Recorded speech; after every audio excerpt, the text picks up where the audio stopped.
Thank you for joining us. My name is Dr. Dustin Byrd. I am the professor of philosophy and religion at the University of Olivet, which has just recently gone from Olivet College to University of Olivet.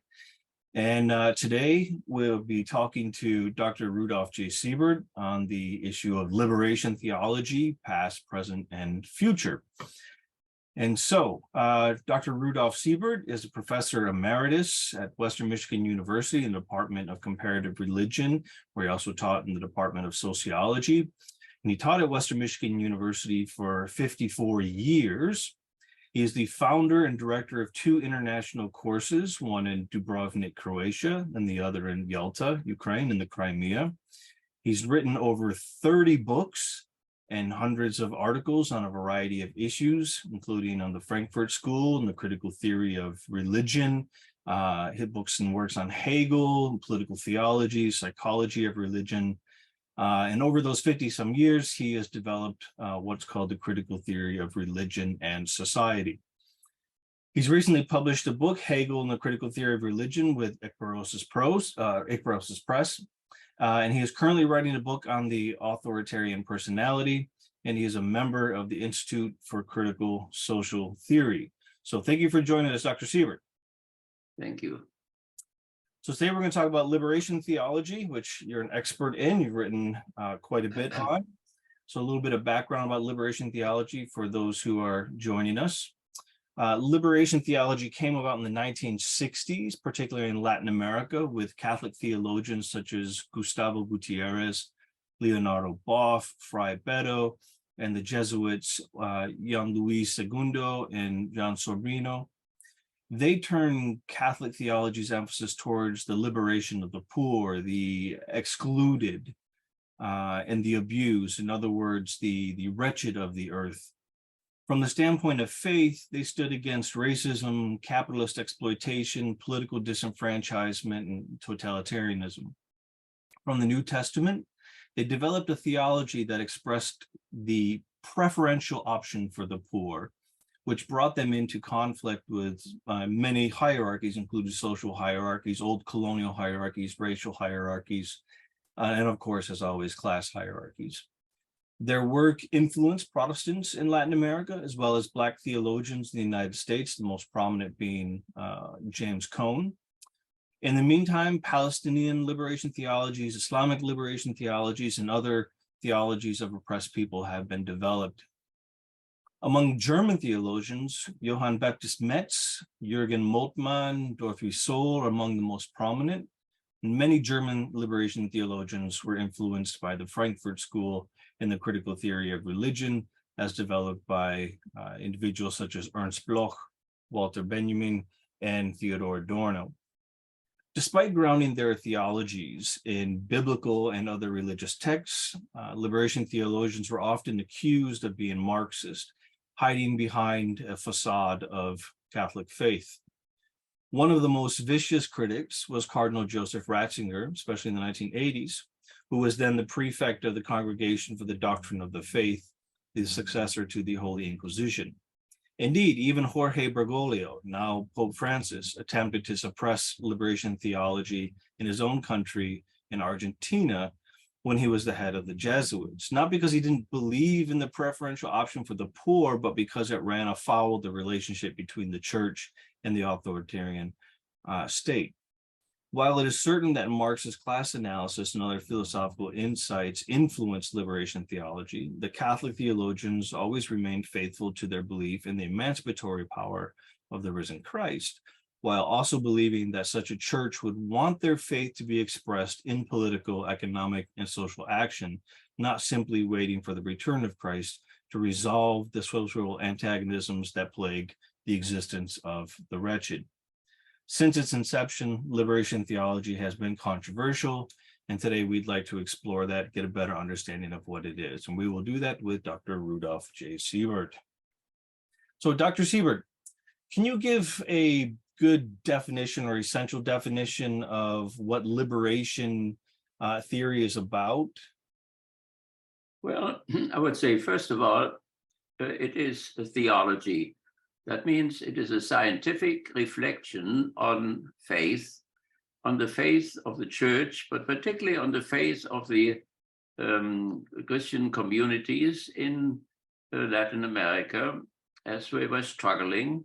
So it is not a cover-up for anything, but this is really genuine theology based in the Gospels. And then, of course, it is theology in the original sense. Originally, theology was theodicy. That means the question of God's justice in the face of the injustices in this world, including the class injustices. So it is, in a very original sense, not only theology, but it is theodicy, and this attempts to contribute to the resolution of this problem, which today, theoretically, no religion can really solve, in spite of the fact that there are practical attempts to solve this problem in terms, for instance, of the following Christ or following Buddha or so.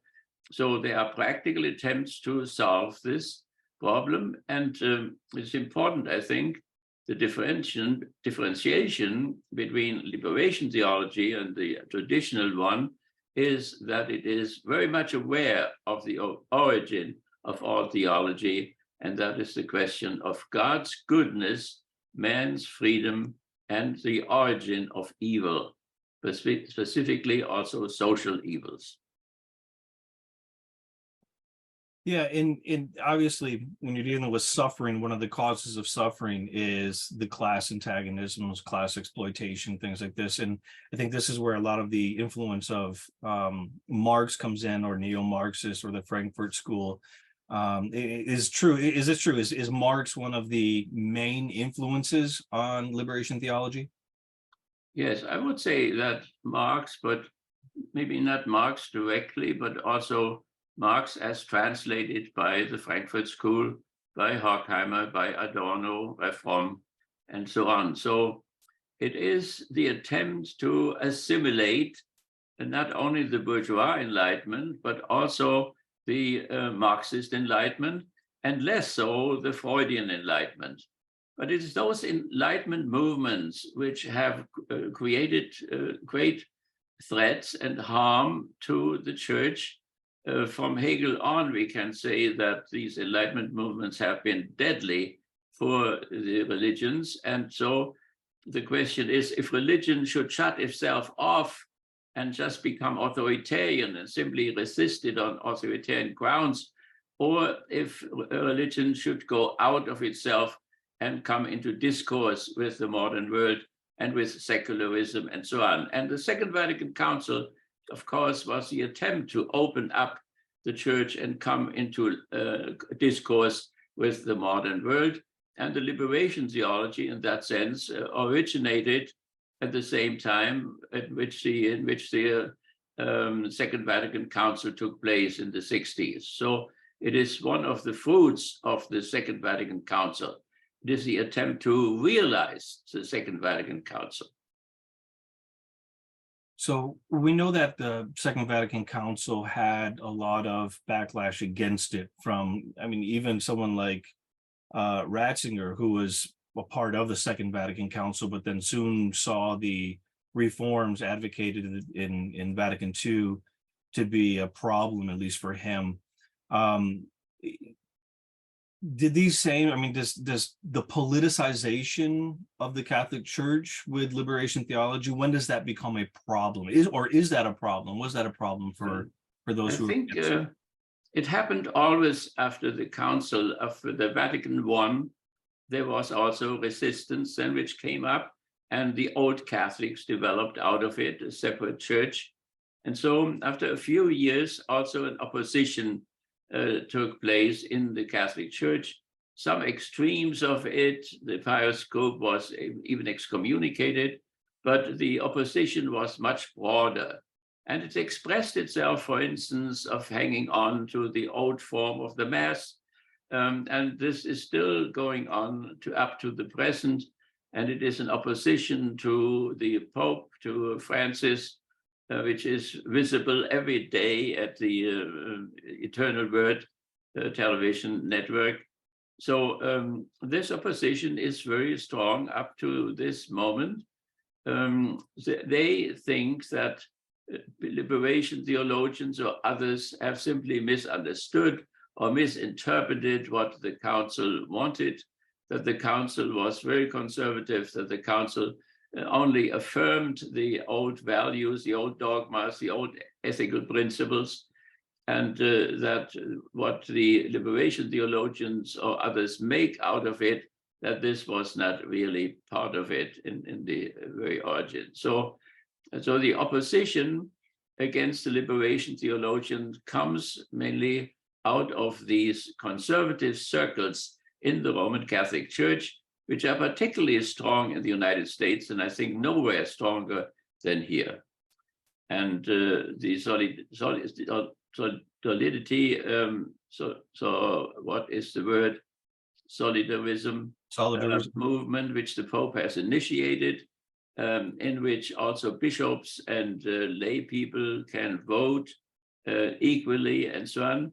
That comes to a conclusion in October.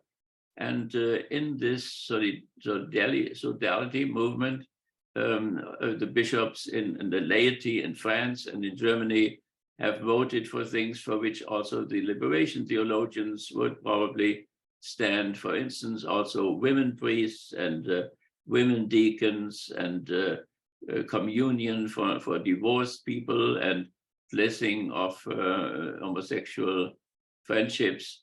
So there is a strong opposition going on, and it will be a very critical point what the Pope will do in October, if he will be siding with the progressive forces or if he will reaffirm the conservative forces, and even the possibility of a schism is possible. And the Pope said already, I don't want to have another Protestant church, but that is somehow the part of this dangerous moment in which the church finds itself at this moment.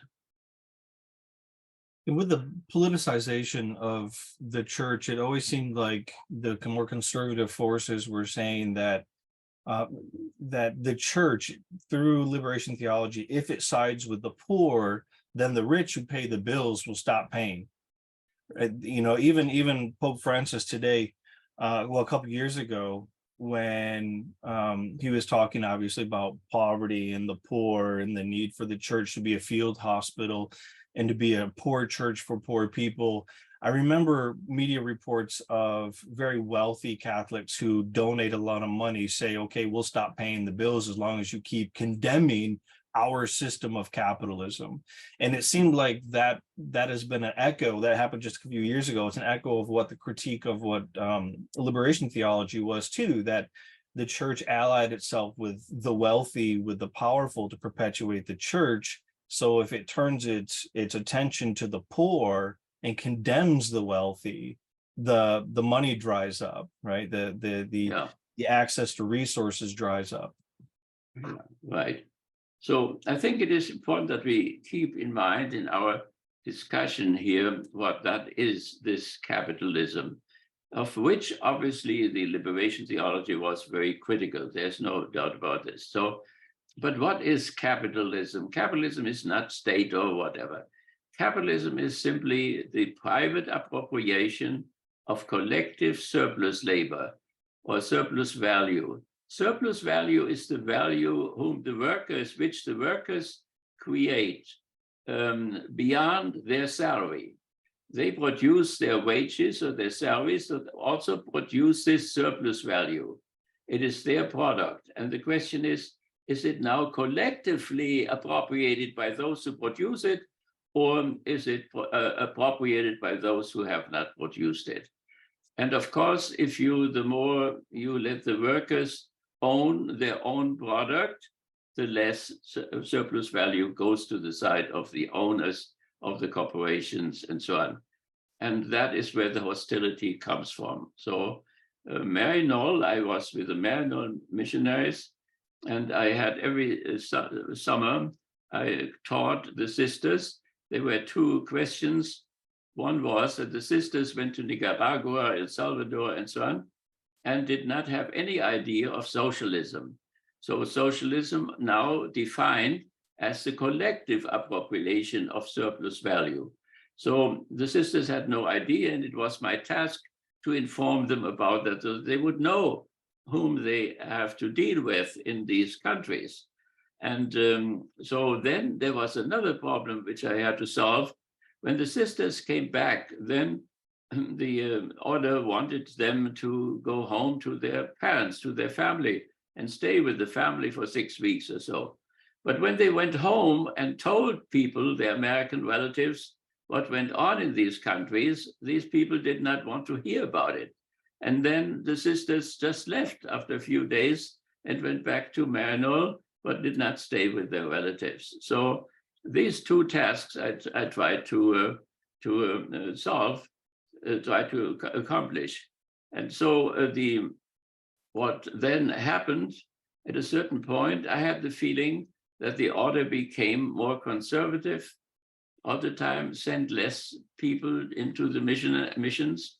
There were two of the sisters had been in my course. One of them was, two of them were raped and killed in El Salvador. And so these losses of sisters, but more so the pressure under which they came, that the wealthy did not want to pay any longer for Maryknoll because of this cooperation with socialism in these countries. And so the sisters had a few new people coming in. There were a lot of sisters who had cancer. There were older sisters who were dying. And there was a very much need of support, and this support did not come. And the very existence of the order and its activity was at stake. And at that time, finally, the superiors told me, yes, we have become more conservative. We have to become more conservative, otherwise we cannot survive. So that was closely related to the liberation theology, because the sisters became very much interested in it, and those theologians also were very supportive. Liberation theologians were very supportive to the sisters, and they were real martyrs among the sisters in several Central American countries. Yeah, anytime I heard critiques of liberation theologians, it was always like kind of like a cryptic critique of Marxism, as if they were the same thing. And you know, if you look at the Latin America 1960s, 70s, and 80s with liberation theologians, it seems to me that their desires or the ultimate outcomes, the aims of what they were doing were actually quite modest. You know, can you not steal as much from the peasants that work from you, so that they can have health care, so they can make enough to pay for their family, you know, and so they can send their children to school or whatever. It doesn't seem like there was this whole attempt to overthrow the ruling class and install the people as a dictatorship of the proletariat or anything like that. It seemed like a much more modest aim or goal. Am I correct in that?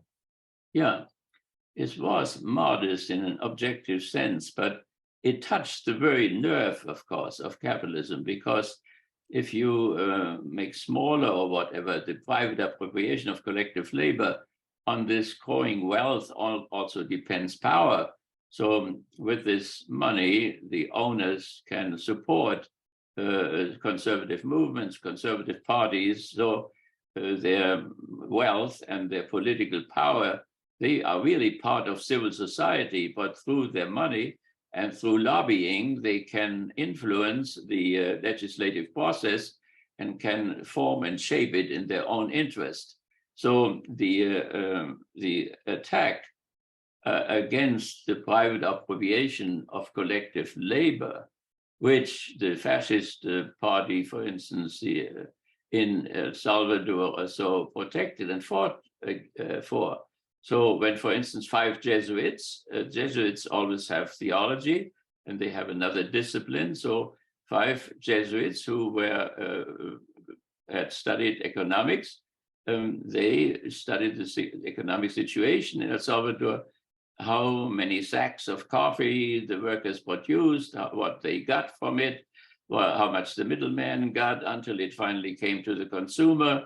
So horrendously small wages on one side and then enormous prices for the coffee here, for instance, in our country here. So, and as they studied all this, they became dangerous to the government, and the arena party soldiers killed them, murdered them, 5 of them, and their housekeeper and the daughter of the housekeeper. It was a horrible massacre. And before that, of course, the Archbishop had been killed. 2 had been assassinated. He was not a liberation theologian, but he more and more supported them as he saw that his priests were killed and murdered and so on. So, and finally, the arena party also assassinated him. So that is the whole situation. So it is what the liberation theologians do seems to be very simple and very fair. Of course, people should be paid, and of course, people should be able to feed their children and so on. But as soon as they start theoretically to analyze what the problem really is, and as soon and even more so, they organize practical activities, which means organize workers, bring them together so that they can take common action and maybe can even withdraw labor and so on. Then such a movement, small or whatever it may be, it becomes deadly. And then these circles are able to mobilize the state powers, the state police, the army, and so on, against these opponents. And there was a civil war in El Salvador, which lasted several years, and 10,000 of people were murdered of the basic Christian communities, including Romeo and his priests and so on. So the battle somehow did not become entirely clear to us here. We have to see that liberation theologians were in Central America and in South America and in Africa, but they were less in Europe, or not at all in Europe, or not here. I even spoke with people from Trinidad recently. They had no idea of liberation theology, in spite of the fact that they are in South America. So they are English and British in their thinking and in their driving and so on, and were completely shut off from what was going on the continent here. So, so the liberation theology belongs into colonized territories where people suffered this type of exploitation. Colonialism is just one specific form of the private appropriation of collective labor. And it seems like the whole discussion of Latin American liberation theology is happening within the context of the Cold War, like so many things in the 20th century. And so, you know, you have the US seeing liberation theology, liberation theologians, and the movements that they're leading in many ways as being kind of like a proxy for the Soviet Union in the American hemisphere. And so the Soviet Union has an interest in influencing them, interest in having their growth, because their growth is undermining the very authoritarian regimes, Latin American authoritarian regimes that the Americans are in many ways supporting to keep the Marxists out, to keep the Soviets out. So it seems almost as if these religious groups that are interested in political, economic liberation, even though it's much more modest than a Marxist revolution, but they're interested in some kind of betterment of the poor and betterment of the wretched, that they somehow become these pawns in this Cold War between the two blocks, between the Soviet bloc and the Western bloc. Is it the case that they found themselves locked and abused and used among these two blocs? Well, I mean, that has been said sometimes, but there was no trace of it in any contact with the liberation theologian or the Soviet Union or whatever. But it is important here to go a little bit deeper into the whole thing. I just mentioned that there was no liberation theology in Europe and in the United States, but mostly in colonized territories like South Africa, like Africa in general, and South America. But let me just tell little stories in order to put light on the beginning of the whole thing. In spite of the fact that there was no liberation theology in Europe, because they were the colonizers, it came from Europe. It came from Germany. As a matter of fact, it came from my friend Johannes Baptist Metz.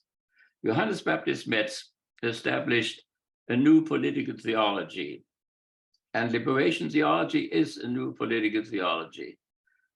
So there was a traditional political theology. Augustine had a political theology with the 7-point just war theory.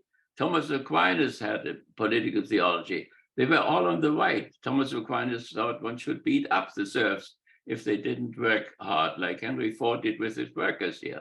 So all these political theologies up to Carl Schmitt, Hitler's political theologian and Hitler's jurist, who developed a political theology which was really on the conservative side. That means they were always on the side of the slaveholders, on the side of the feudal lords, on the side of the capitalists, and were that to the present, up to fascism, which is a movement for the defense of capitalism. Fascism wants to keep the private appropriation of collective labor going, even in the form of state capitalism. So now, therefore, what Baptist Metz did was to develop a new political theology in opposition to Carl Schmitt's traditional political theology.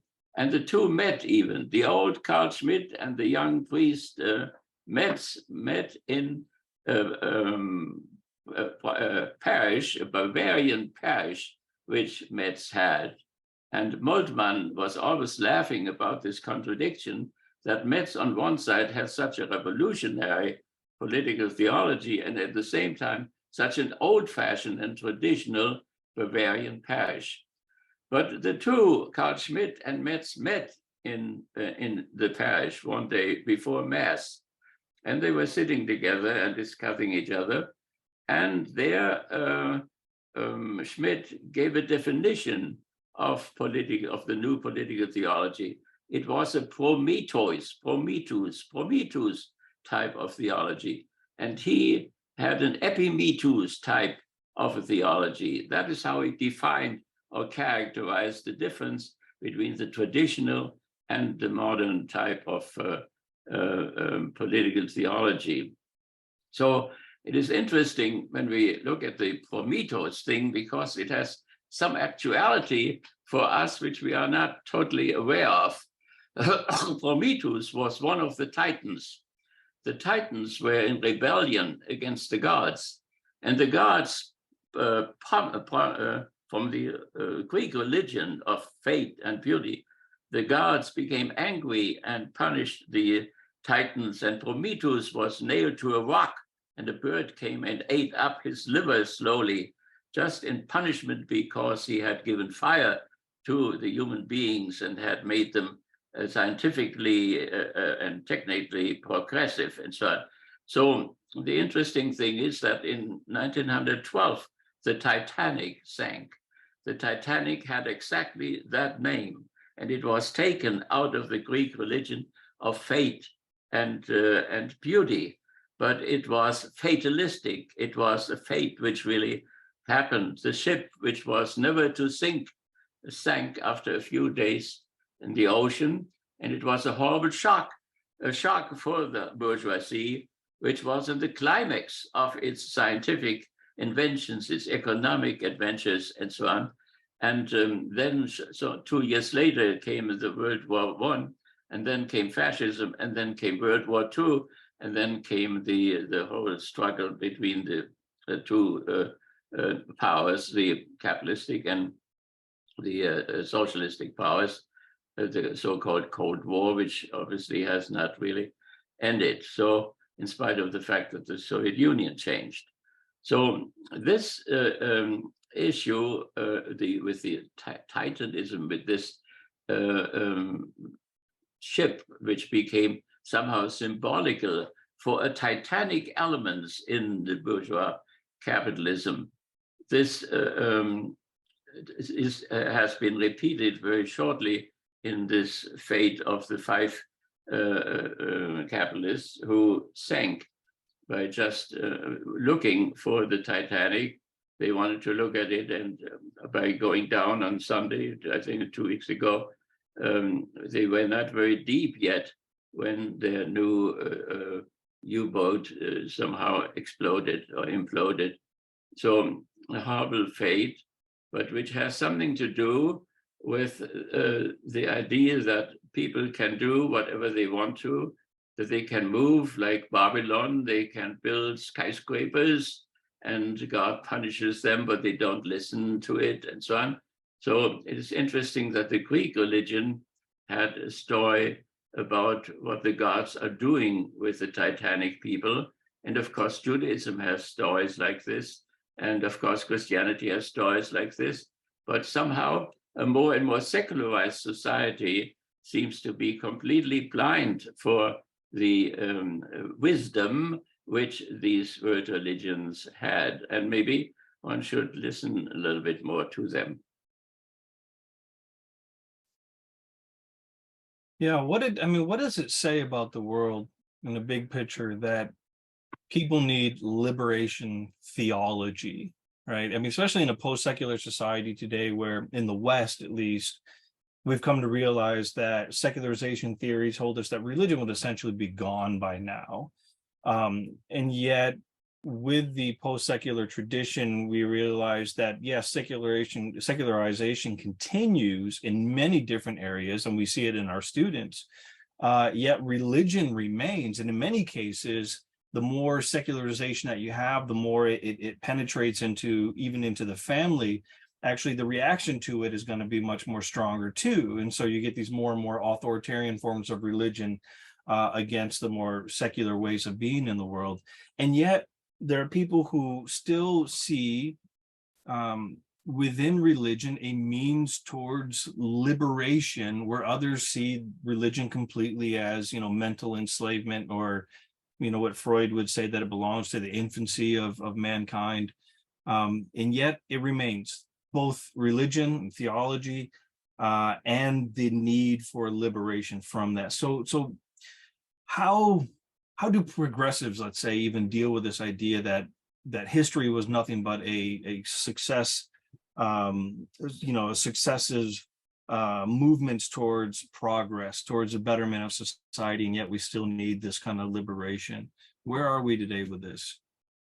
Well, so what Carl Schmitt, the fascist, saw was somehow, he saw very sharply. He was a very intelligent man and a great jurist.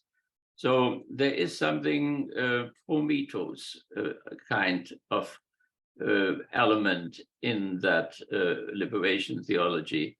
It takes seriously the fact that the human fate can be improved. It has a rather optimistic view of the original sin. The Epimetheus people, the backward traditional people, have a very sharp idea of the original sin. Some Protestant groups put it to the extreme that human nature has been completely destroyed, rationality completely destroyed, that man cannot do anything good. Catholicism was always more in the middle. Man had been damaged, but not damaged to such an extent that he could not do some good things still. Also, people unbaptized can do wonderful and good things, and so on. So this prometheus element is there in the liberation theology. So they do believe in the principle of the improvement of the human species, which the church has rejected for many centuries because of this idea of the original sin.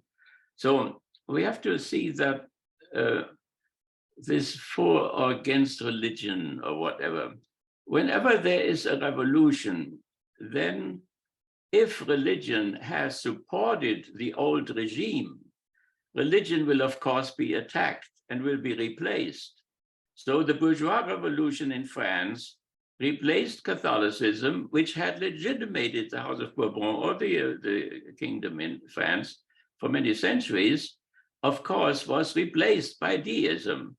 The idea of Rousseau and Voltaire, who invented that, and this deism, that God had created the world, but then left it to people to do with it whatever they wanted to, was now the state religion, and it's the basis of our own constitution and of our Declaration of Independence and so on. So it's not a Christian God we have, Declaration of Independence refers to, but it is a deistic God.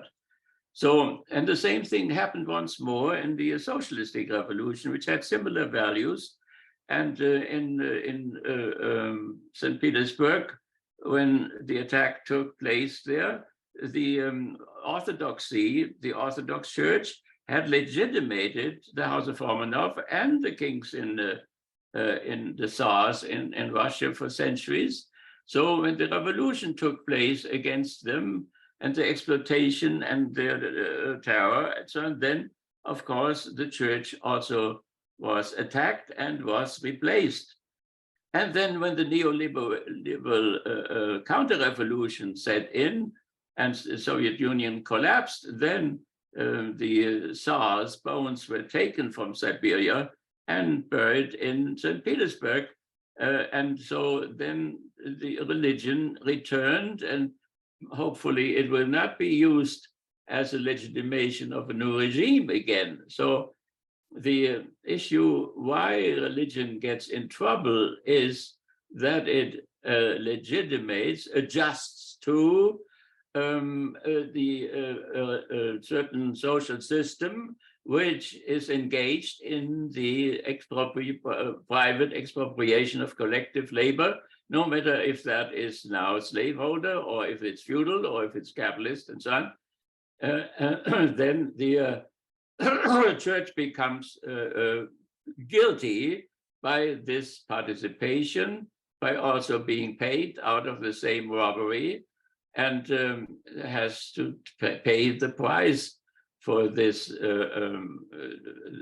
adaptation to whatever system. And it's not only Christianity, it's also Buddhism, which is against enslavement of people, but then adjusts to whatever system is there, except then when we took over the colonialism of France and put DM in there, who had studied here in Michigan, a Catholic, then of course even the Buddhist monks became active and burned themselves in the streets and so on. So in terms of the extreme defense of capitalism and colonialism in the form of fascism, even Buddhism became politically active in Vietnam before the war started there. So this background has to be seen, and we have developed a critical theory of religion and society in which we want to bring religious people, genuinely religious people, together with people influenced by the Enlightenment, so that we can see what critique religion has in terms of the Enlightenment, that they really know what the bourgeois Enlightenment is, that they really know what Marx has taught, that they really know what Freud has taught, and not as it is in Fox News or in the Eternal Word, that there's a completely distorted picture of the different stages of the Enlightenment. So that we have religious people who may have serious criticism against the Enlightenment. Not everything is kosher about this Enlightenment movement, without doubt. Enlightened people know about the dialectics of the Enlightenment. So, but on the other hand, we want also that the Enlighteners talk to the religious people and have to tell them what they think is wrong with religion.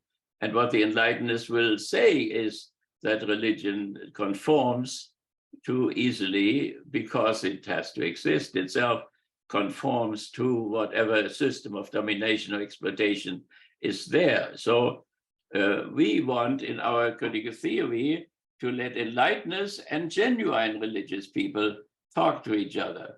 And there are enlighteners who distort what religion stands for. And there are religious people who distort what the Enlightenment is for. And so we want to have people who where enlightenments are willing to let religion develop insofar as it is genuine, and where there are religious people who want the Enlightenment to continue without the distortions which are real or unreal.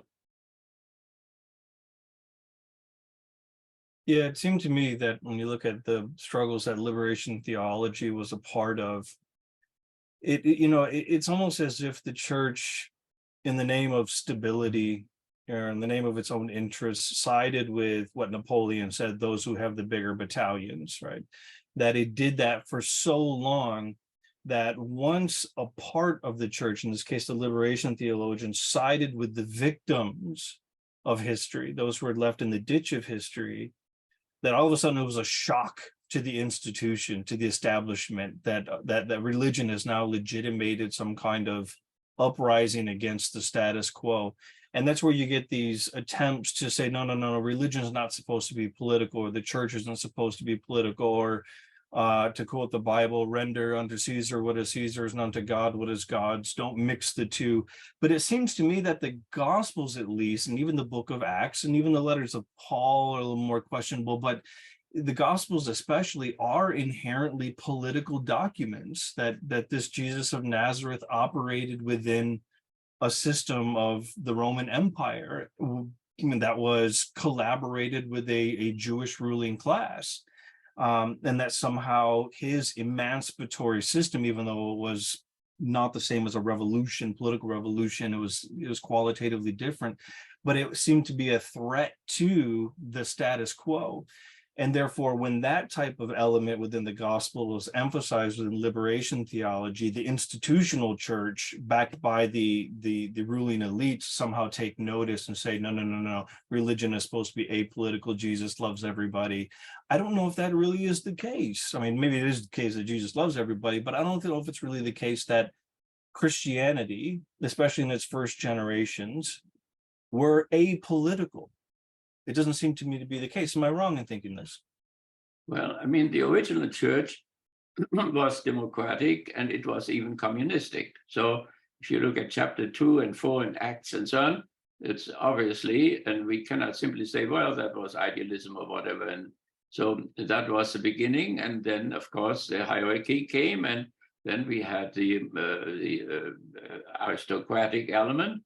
And we had also the kingship ideas coming in terms of popes and cardinals and this whole hierarchical thing, particularly in terms of the Constantinian type of Christianity, which continues today. So, but when we talk about Jesus himself, he said, of course, when a woman came and put perfume on him, that he said she does that in terms of my funeral. And then he said, don't complain about her, because they had said she should have used the money for the poor. He said, you will have the poor always with you, but you will not have me with you, and so on. So then the conservative Catholics or conservative Protestants then say, see, Jesus, knew that there will always be the poor. But they forget, the parousia delay, they forget the eschatological element. For Jesus, the time was very short in which the old order would still exist, and therefore poverty would end with the coming of the kingdom of God and so on. So, but very often this is ideologically abused, this word, you will always have the poor, as a legitimation of the poverty. I went once with a very rich man in the 50s through New York, and we saw two beggars struggling for a bench there. And I said, this is horrible. These people in the rain have no home to go to. And so on. He said, well, if God has forsaken them, what can we do? So there was a perversion of the Calvinistic teaching of predestination, so that people are already, before their birth, they are sentenced to death, to hell. And it doesn't even matter what they do, and so on. So that was even an extreme development. So, but it was for him, it was a legitimation why we must have slums and why 50 million people have to live in these urban or in these rural slums and so on, year after year, for centuries and so on. It is legitimated with, you will always have the poor with you. Here they are, or we are all predestined to salvation or condemnation, and here you have it. He is already chosen. So when you are rich, then then it shows already that you were chosen for salvation. And when you are under the bench, then it shows that you are chosen for condemnation. This religious teaching, already perverted, then was made into a political ideology then. But now, today, even that does not work anymore. But what is horrifying is that if you don't work hard and so on, that's where you will end, under the bench. So you better function well. So we have a secular mechanism today, which is much more powerful than the religious one was before. So that as far as the whole development, of course, of Christianity, but we don't have to go into all of this. But the liberation theologians, of course, do not side with the feudal lords in South America. They do not side with the capitalists. They do side with those from whom the surplus value is appropriated, is stolen, if you want to. And by siding with them, whatever they do the wrong thing, and the rich will not support them anymore. As a matter of fact, the rich will use fascists as a tool in order to murder them, as they did in El Salvador. In Nicaragua, we have the situation where the church, the liberation theologians were on the side of the socialists, fought with the socialists in the 60s and so on, brought some victory until the Contras were paid by Reagan. And then, of course, things changed, and it seems that now this socialistic government is still there, and that recently they put a bishop into prison, into some kind of a home arrest or whatever. But it seems that now there are no liberation theologians there who are working with the socialists, but that the church has become more conservative. And as soon as the church then, becomes conservative, then things are okay. But if the church becomes critical of the system or of American influence and so on, then they are in trouble. Yeah, one of the things I always think about with that dynamic is all those things that, especially we in Americans born here, one of the things we love about Europe is we go see the beautiful cathedrals and the sculptures and all these amazing works of art that were either commissioned or or funded by the wealthiest of Europe. To go to Florence and see the beauty of Florence also means to see the beauty that was commissioned by the gangsters, the Medici, right?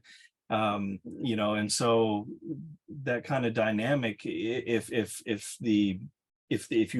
you will, the communistic version of Christianity would have triumphed, that stuff may have never happened. It would have been gone. You know what I mean? So we have that weird dynamic. But I want to ask you a question about Marx and liberation theology again.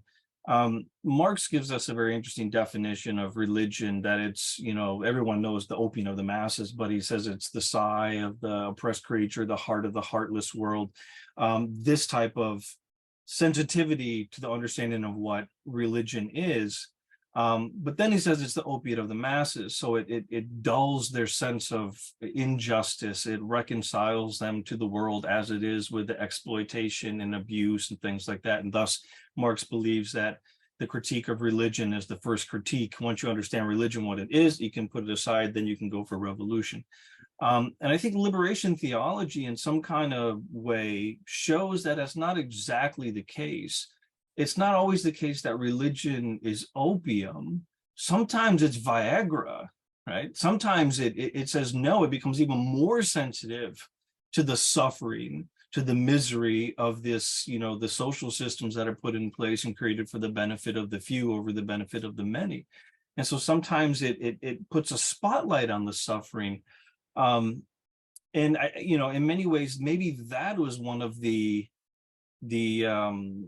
oppositional reasons why people were against religion, because it no longer played the function to reconcile people to their fates, but did just the opposite. It turned them on to a struggle. But then again, I mean, we think about that dialectically. What do we have now in American religion, American Christianity, especially among the evangelicals? Up to the 1980s, they practiced a form of religious quietism. Religion, or not religion, but politics was polluted. It was dirty. You don't get involved. It's not God's work. God's people don't do that. And then they got involved in religion and politics. And so that since the 1980s, the most regressive fundamentalist forms of Christianity have become the most politically active, to the detriment of the masses, and for the benefit, again, not for the few, because they legitimate it from below in many cases. So that dialectical thinking about what religion is and what it can do, I think, plays some kind of part in understanding the difference between Marx's critique of religion and liberation theology, but also in its distorted form of religion or liberation theology as is practiced here in the United States among very conservative right-wing Christians, because they certainly think they're engaged in a liberation struggle. But for the rest of us, it looks horrifying. Yeah. Well, I mean, Marx has to see, where Marx came from and what he really taught, because he touched this issue of the private appropriation of collective labor.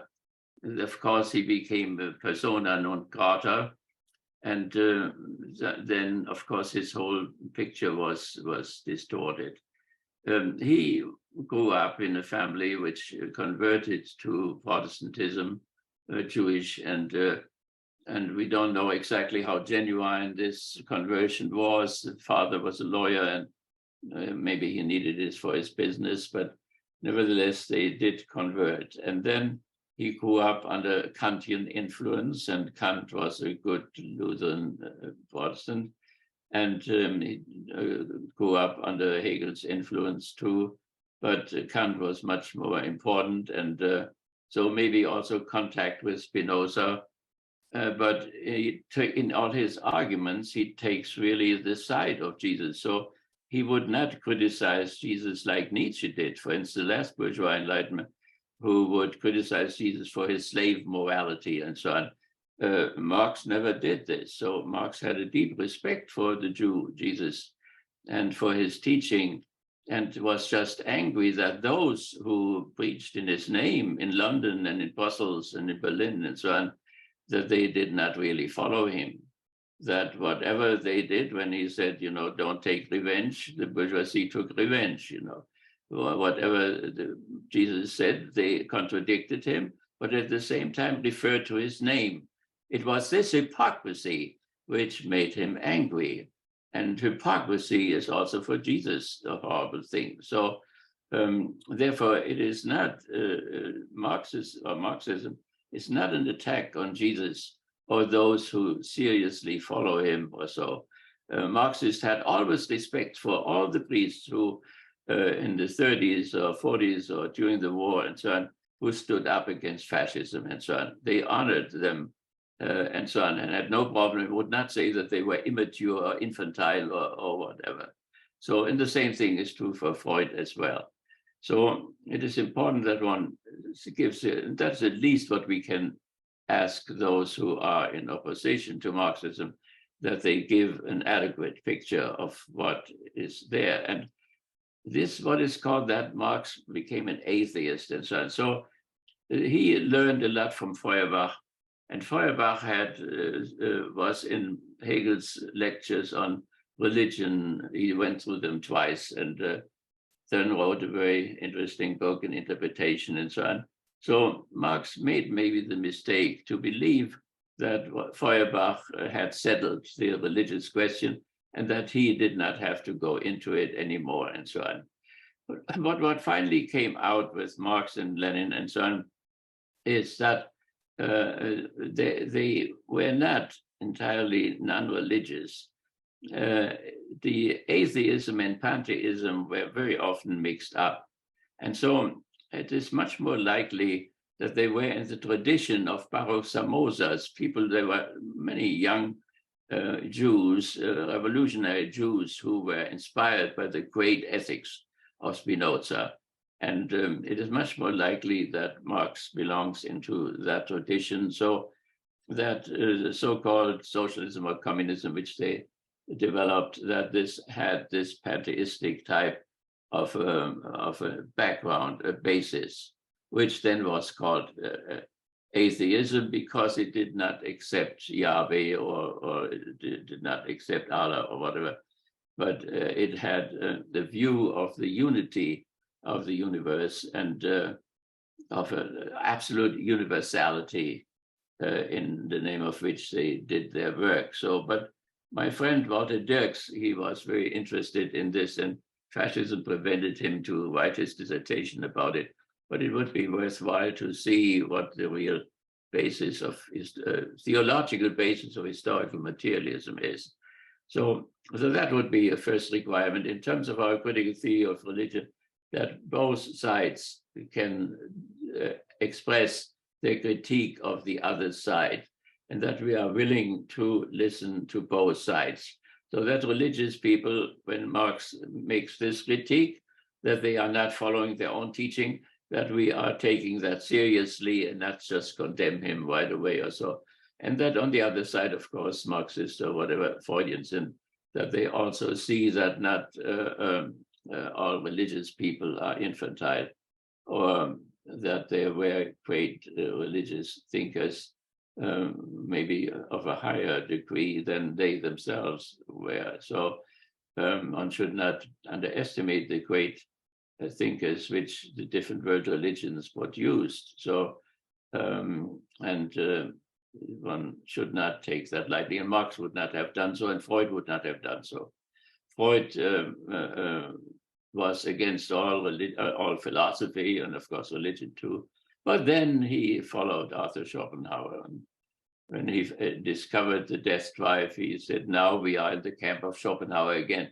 And so we knew he was in some camp after all himself. So one has to cannot simply throw all these great thinkers on the garbage hill of history and not listening to them, or just not knowing them in the first place.